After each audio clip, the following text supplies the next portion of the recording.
Hello, welcome to another edition of the Pace Report. I'm Brian Pace reporting live here at the Town Hall here in New York City. Tonight I'm going to sit down and talk with Grammy Award winning vocalist Dee Dee Bridgewater on the heels of her winning the album for her tribute to Billie Holiday.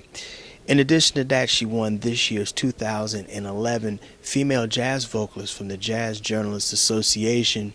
In addition to that, she's a dynamic humanitarian as well as the host of NPR's Jazz Set, which is syndicated all over the country.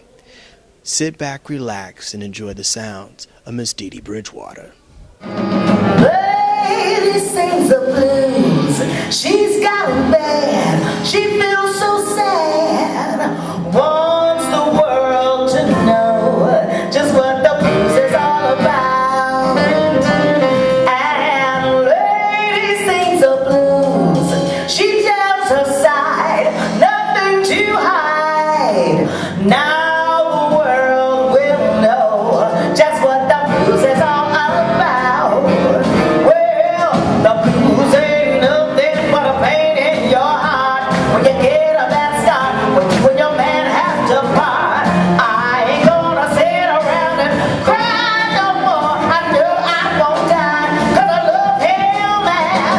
Lady sings the blues. She tells her side, nothing to hide. Now the world will know she's never gonna sing them no more. No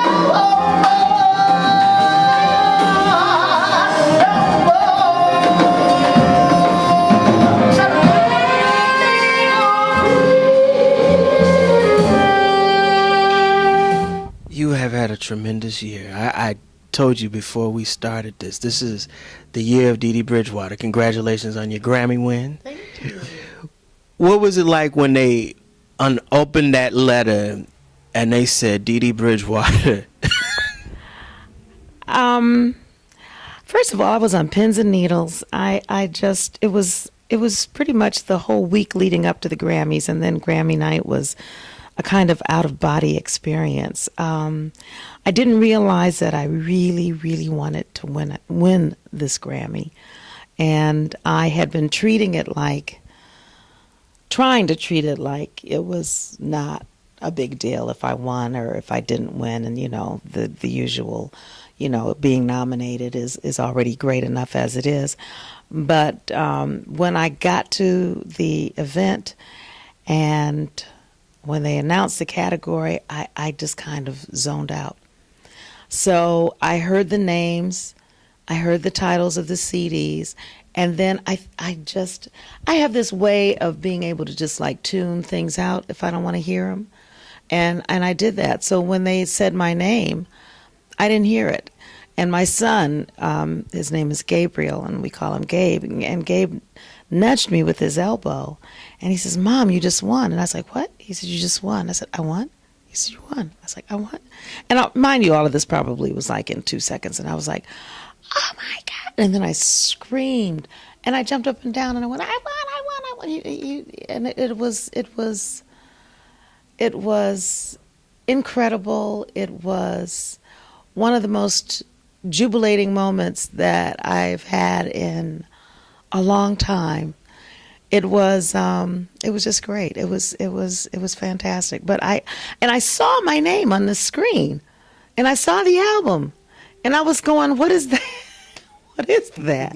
So yeah, it was an interesting, exhilarating, jubilant, blessed, humbling moment. It was one of those moments that you pause and you thank God and you just, I don't know, I just kind of marveled at the whole thing. I've become kind of jaded over the years because I felt that the Grammys have become a little what's the word? Well, that there was a lot of politicking going on, and so already just being nominated was great, but I didn't realize that I really wanted to win. And someone said to me, "You've been walked to the Grammy podium by two great ladies." And I hadn't thought of that either at the time. So my first Grammys, came through Ella Fitzgerald with the Dear Ella CD, and now Billie walked me up to the podium with Eleanora Fagan. So it's a beautiful day. It's a beautiful, wonderful, wonderful time in my life.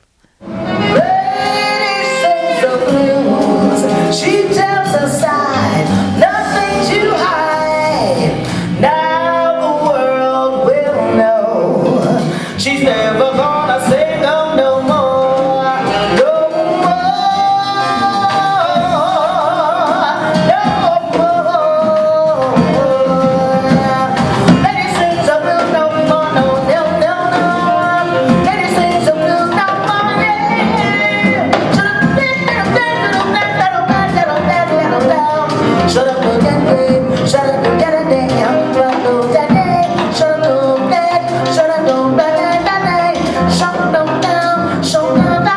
You did a very, very beautiful rendition of Strange Fruit on the tribute record to Billie Holiday, and that was a record that she was adamant about, that she stood for when she sang. How important is that song now in 2011, now that we have a black president and we're still dealing with the issue of race here in the United States? Well, that song, I think, speaks volumes about the history of our country, the United States, the whole racial story that has, that this country has just tried to bury. They've tried to bury our problem, the whole issue of slavery. They also have tried to bury the whole issue of, raping and pillaging this country and taking it away from the Native Americans, So this song, when you sing it, it just goes straight to the core. It cuts through all the BS, and it touches on that subject, and it lets people know how horrible that was. It is still horrible today. I think that racism has become a lot more sophisticated. A lot of times people don't even know that something racist is happening because they're not of that mindset. But when you've been close to it or you're not too far removed from it, it's very easy for you to see it and to spot it. What is happening with our president is abominable. It is absolutely the most embarrassing thing that can happen in a country. Here is a man who was elected by more than half of the people, the voting people of the United States of America. And all the other half has done is try to bring him down as an individual. The public doesn't even know what all this man has done because it's not allowed to get out there without being distorted and turned around. So when I sing Strange Fruit, which I believe was a turning point in Billie's life because she was very adamant about singing it, and if you will look at her life, that is truly when her life started spiraling down, because she was attacked everywhere she went by every local government, police agency. She was brutalized, and also to have lived during that period that she lived in, where she had to go through the racial slurs, the whole daily living of having to drive into, the black communities to try and find housing, and then sing in these beautiful halls, driving in the South and actually seeing bodies hanging from trees, being afraid which roads they went down. When you think about all of that stuff, a Billie Holiday or a Charlie Parker or any musician that you know about who's had a life associated with drugs, you'll understand where the drugs might have come in, because that was difficult. And it's difficult to deal with it today. I like to think of myself as someone intelligent, and I try to deal with it in an intelligent manner when I have individual moments, or if I'm in a situation where I see something going on. I'll try and deal with it in an intelligent manner, and in a manner that I can get that moment turned into a correct moment. Sometimes it's not easy, and sometimes you can't.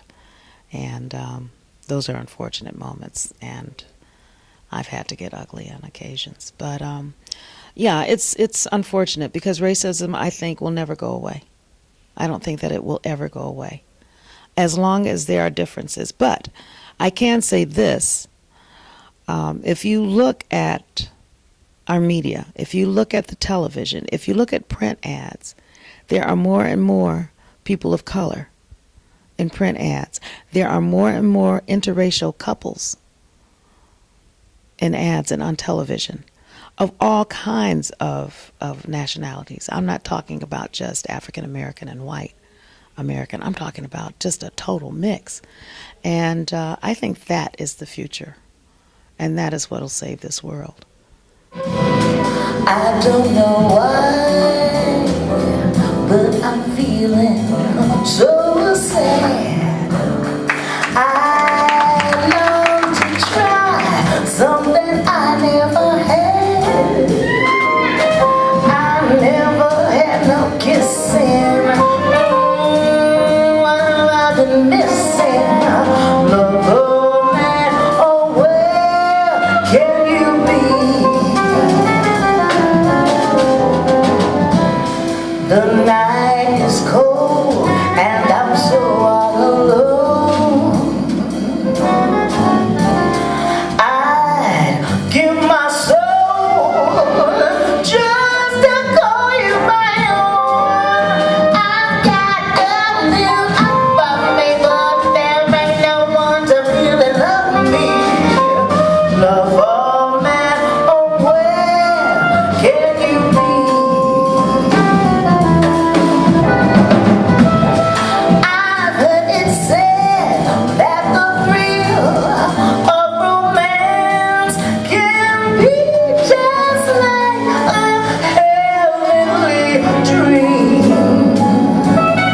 And I go to bed with the prayer that you will come and Midnight Sun, this is a brand new CD.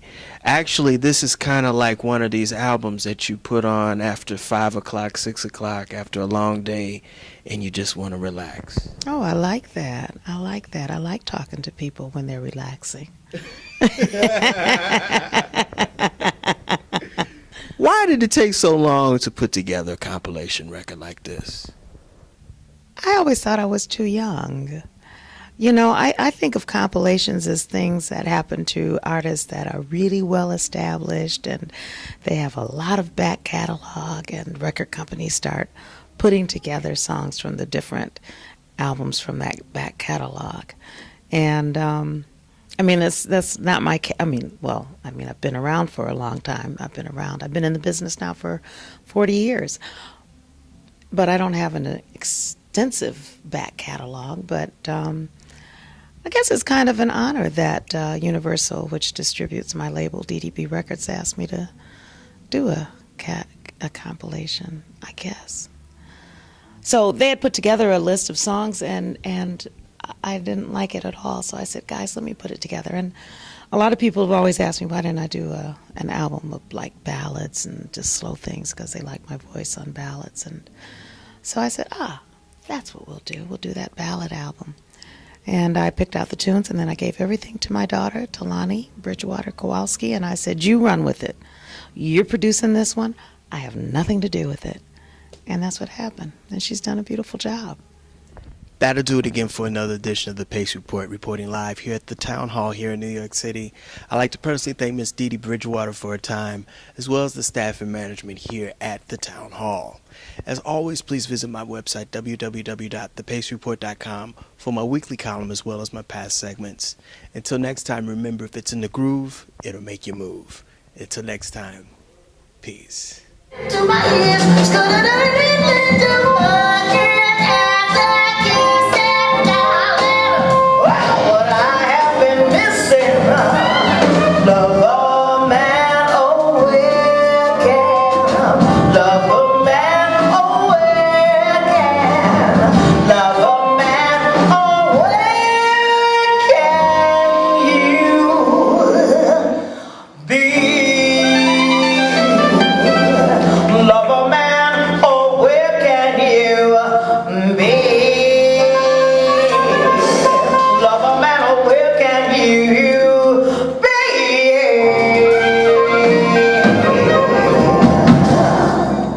love a man with kin.